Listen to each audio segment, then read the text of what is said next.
algas tienen un rol clave en la lucha contra el cambio climático porque pueden absorber la misma cantidad de dióxido de carbono que los bosques terrestres, bosques submarinos, pero ocupan menos del 10% de la superficie. Organizaciones medioambientalistas exigen que se protejan estos bosques azules de la actividad pesquera destructiva o también de la contaminación. Queremos profundizar en este tema. Nos acompaña Lisbeth van der Meer, directora ejecutiva de Oceana Chile. ¿Cómo estás? Bienvenida. Hola Gonzalo, ¿cómo estás? Muy bien.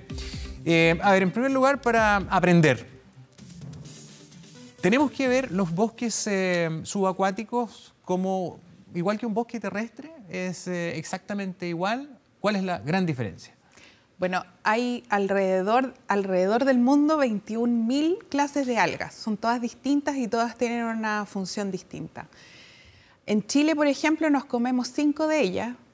El cochayuyo, el pelillo, el luche, exactamente. Y esto ha sido una práctica ancestral en Chile porque las algas tienen un alto valor nutritivo. Lo que no sabíamos es que muchas de estas algas se están exportando desde Chile y hoy día representa un gran problema. De hecho, en el año 2013 el pic de desembarques de algas fue de 500.000 toneladas. Para ponerlo en relación con las pesquerías de Chile, en Chile desembarcamos 2,5 millones de toneladas. O sea que esto es casi por sí sola la pesquería más grande que tenemos en Chile. ¿Por qué? Porque hemos depredado el resto de los ecosistemas y este es ya casi lo único que queda, y además que es súper rentable porque un pescador artesanal, un recolector, ¿cómo se llama?, puede ganar entre 600.000 pesos, 1 millón de pesos mensuales.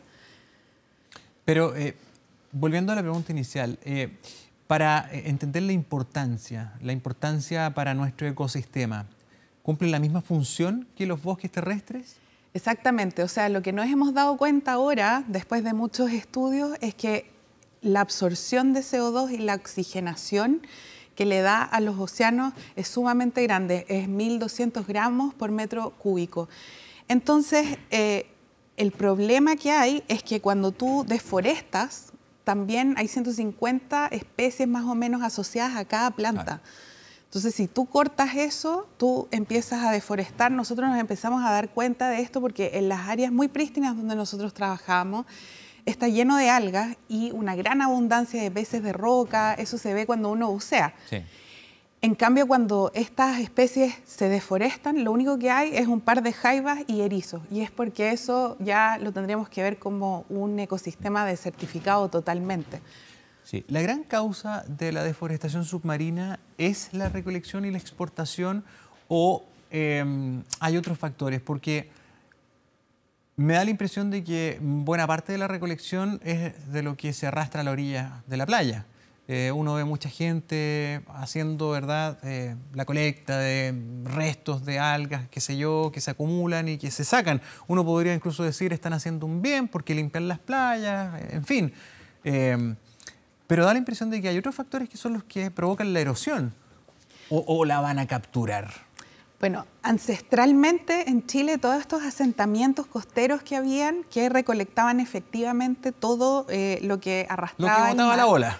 Exactamente, era una práctica muy linda y muy noble. Daba trabajo en los veranos a mucha gente. El recolector de pelillo es una actividad ancestral, por ejemplo, en regiones como el Biobío. Exactamente. Y como te contaba, hay muchas clases de algas. Hay una especie que hoy día está en peligro, que es el huiropalo, que es como un roble. O sea, es una especie que puede estar 200 años creciendo. Y la práctica del barreteo es que con un chuzo tú vas y la remueves desde el asentamiento que tiene en la roca, y después esta especie, de hecho, aunque tú la cortes muy abajo, ya no puede volver a crecer. Entonces, esa es la especie que hoy día está en peligro porque existe la práctica del barreteo. Eso no existía antes. Si nosotros recolectáramos solamente lo que bota la ola, eso no sería un problema. Hoy día es un problema grande porque estas 500.000 toneladas está claro que no son capaces de haber sido solo arrastradas. Entonces, esa es la práctica que hoy día está también hay otros factores que son el cambio climático, la acidificación de los océanos, también mata las algas, pero hoy día es mucho más rápido por estas prácticas que en Chile lamentablemente no están reguladas. ¿De qué manera las reuniones como la COP25 están tomando en consideración estos temas. Se dice que esta fue la primera COP azul. ¿Es que antes ni siquiera se discutía? Exactamente, eso es lo preocupante, que como sabemos tan poco del océano, no nos preocupamos hasta que vemos todos estos camiones pasando llenos de algas. Decimos, bueno, ¿cuál es el efecto al ecosistema? Por primera vez en los NDC, que son estos fundamentos de protección que tienen la COP, y también el IPCC, que son los informes de los científicos, por primera vez abordaron los océanos. Se dieron cuenta que había un gran problema y que las algas eran sumideros de carbono y que no las estábamos cuidando como debían ser. Tenemos que tener claro también que estos güiros palos, que son gigantes, no existen en cualquier parte. Está el cochayuyo, están las algas rojas en el sur. Entonces, todo esto está siendo altamente depredado porque nosotros no sabíamos, pero por ejemplo, la pasta de dientes tiene algas, estabilizantes para los alimentos, las conservas.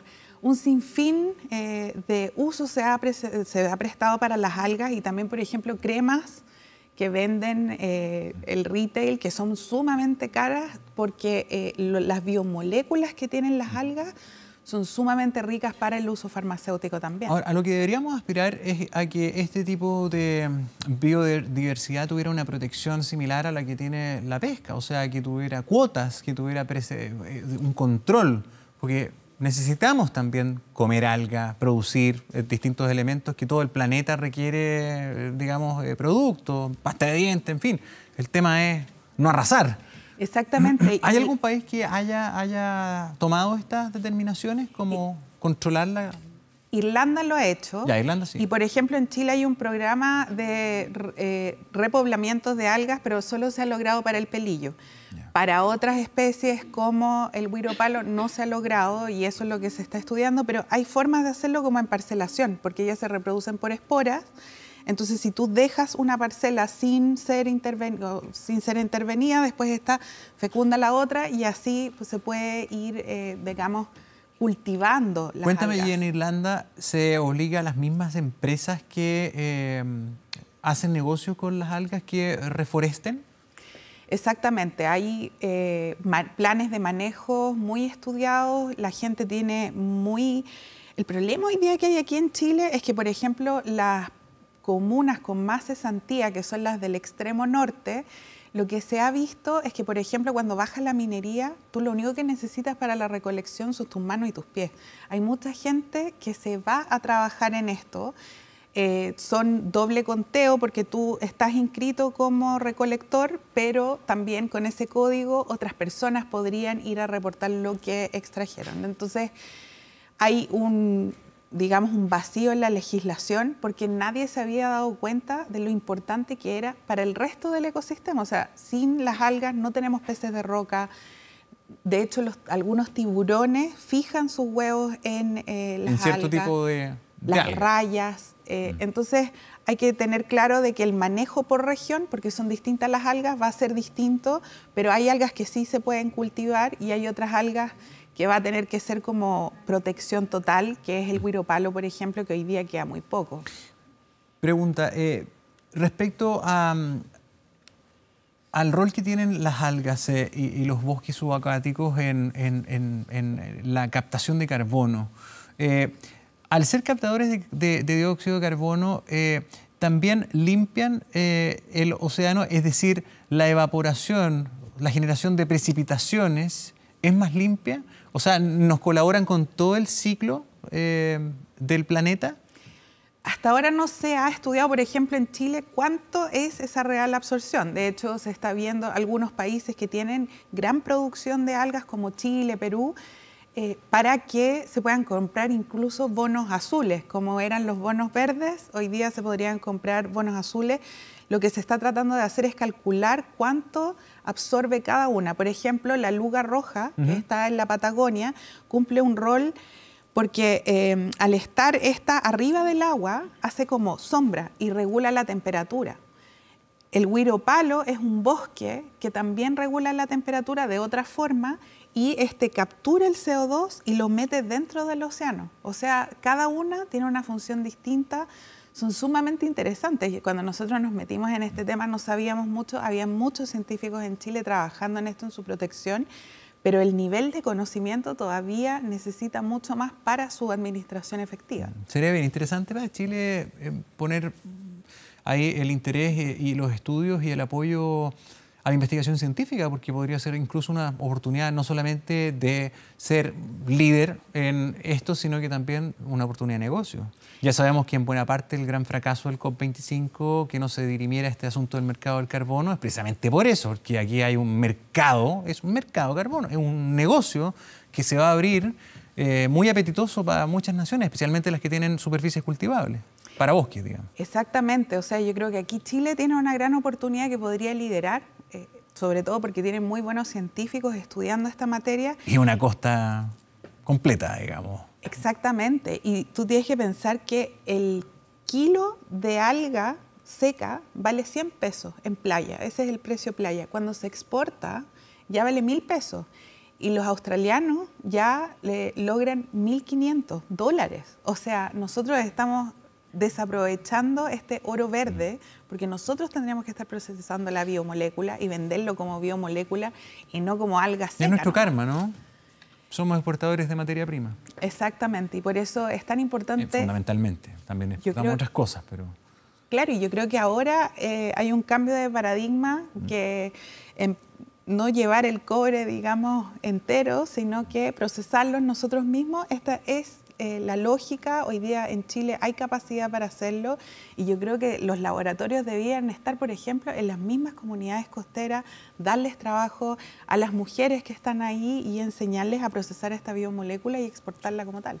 ¿Tenemos una cifra de cuánto han mermado los bosques subacuáticos en la costa inmediata de Chile, por ejemplo?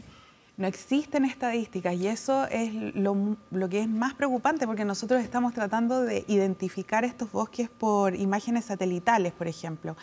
Algunos están hasta 150 metros de profundidad y tú sabes que por la surgencia, o sea, esta biodiversidad de partículas muy chicas, que es la comida para los grandes peces, es muy baja la visibilidad en Chile. O sea, nosotros tenemos un par de meses para bucear porque después no se ve absolutamente nada.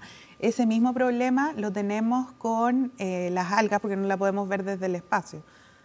Sí, y además no solamente la poca visibilidad de Chile por las características de su mar, sino que también por el calentamiento global, la presencia de marejadas hace que el fondo marino esté en constante movimiento, entonces más turbio está siempre con marejada. Antes había un ciclo, ¿no?, de mar echado, de mar calmo, ahora cuesta mucho.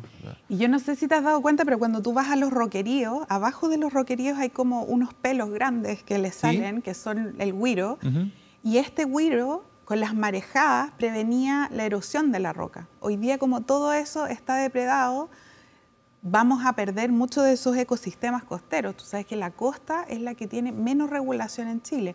Están los proyectos inmobiliarios que están algunos incluso sobre estos roqueríos, pero que cumplen un rol fundamental en todo el ecosistema. Yo creo que una forma también de verlo son los buzos. Los buzos saben exactamente, por ejemplo, en los Molles me contaban que antes estaba lleno de bosque y hoy día ya no hay, que es muy difícil llegar a la profundidad para lograr bucear un bosque. Entonces, esto también tiene un valor turístico y agregado para el buceo. Es mucho más bonito bucear entre medio de los bosques que en un área pelada. Sí, o sea, de hecho, entre los Vilos y los Molles, que son una de las zonas más recurrentes de buceo, hay que tomar una embarcación por lo menos media hora, 40 minutos al interior para encontrar un bajo donde haya bosques y donde haya biodiversidad, para ver peces y en fin. Antes de eso, o sea, 40 minutos de navegación, no se ve prácticamente nada. Un par de jaivas, un par de erizos y se han saqueado. Lo que no me queda claro es cuál es la razón. Yo tengo mis dudas. No sé cuáles son los datos que ustedes manejan de la razón de este empobrecimiento. Porque, por ejemplo, hay playas donde yo no veo recolección de algas y están igual de peladas. Entonces, no sé si puede ser también un ciclo natural. El güiro negro, que ese es el que está en las rocas, que está abajo, donde vivían los chungungos y todas esas especies, esas fueron devastadas por el humano. Entonces, para la venta, para la extracción. Exactamente. Entonces es muy fácil porque es una persona que se mete, saca esto, el resto la recolecta en la orilla. Entonces eso no vuelve a crecer. ¿Y la pesca industrial o la misma pesca artesanal, si todas las pescas tienen lo suyo, influye en esto? Bueno, no sé, pesca de arrastre. La pesca de peces de roca, que es con arpón, sí. o esa influye. O los que son con anzuelo, sí. ¿En qué influye? Porque ellos van buscando las especies de roca, digamos. Pero ellos no son los que han depredado los bosques de los océanos. La pesca generalmente va mucho más adentro, no se quieren meter entre medio de los bosques porque se les puede quedar atrapado el motor. Y, por ejemplo, cuando tú ves la luga roja, esos son pescadores artesanales que van, porque la luga roja está flotando en los fiordos de la Patagonia. El güiro palo, no, ahí tienen que ir los buzos a sacar con el chuzo y es lo que se llama el barreteo. Pero lo que hay que entender es que, bueno, un buzo puede ir hasta cierta profundidad nomás, 20 metros máximo. Entonces, de ahí para abajo tienen que haber bosques sanos y eso es lo que hoy día estamos buscando. Pero toda la depredación del güiro palo y del güiro negro, que es muy costero, ha sido lamentablemente por el humano. ¿Se sacó algo limpio del COP25 en estas materias? No específicamente de las algas, porque hemos tocado uno de los muchos tópicos relevantes respecto a los océanos, pero ya que fue la Copa Azul, ¿cuál fue, crees tú, la gran conquista en ese sentido? Para ustedes como Oceana, que son una ONG dedicada al tema. Bueno, efectivamente, por primera vez se van a discutir los océanos en las COP futuras. Esta por primera vez se dijo el océano tiene un rol en el sumidero de carbono y por eso es tan importante. Yo creo que, o sea, estas negociaciones claramente empiezan con algo y después del otro año efectivamente sí se va a discutir qué vamos a hacer con el océano para que siga haciendo su rol de poder absorber el carbono. Entonces sí pasó mucho, o sea, es un paso muy grande y sobre todo que las NDC, el IPCC, que se hayan juntado todos estos científicos, casi 1000 científicos, a evaluar cuál ha sido la historia y el trayecto del cambio climático dentro de los océanos fue sumamente importante. Era algo que antes no se consideraba, todos los ojos estaban sobre la Tierra. Entonces yo creo que esto efectivamente sí va a empezar. O sea, había muchos países, para empezar como Brasil, que se oponían totalmente a que los océanos estuvieran dentro de esto. ¿Por qué? Porque hay muchas actividades mineras y petroleras que se basan en el océano y sabemos que eso ahora se va a empezar a cuestionar. Entonces yo creo que sí pasó mucho, tenemos mucha ciencia ahora que antes no entendíamos. De hecho, antes de que saliera el IPCC no teníamos esta relación sobre cuál era el efecto del cambio climático en los océanos. Y yo creo que eso va a cambiar un poco también las estrategias de gobiernos nacionales. Bueno, es parte del logro, ¿verdad?, del COP25 tan cuestionados. Bueno, siempre en verdad las cumbres dejan bien poco, pero al menos acá hay una gran conquista, que es poner sobre la mesa un tema que ni siquiera se discutía y que al menos para mí es de una relevancia muy, muy, muy importante. Gracias por venir. Gracias. Que tengas un buen día. Nos vemos. 9 con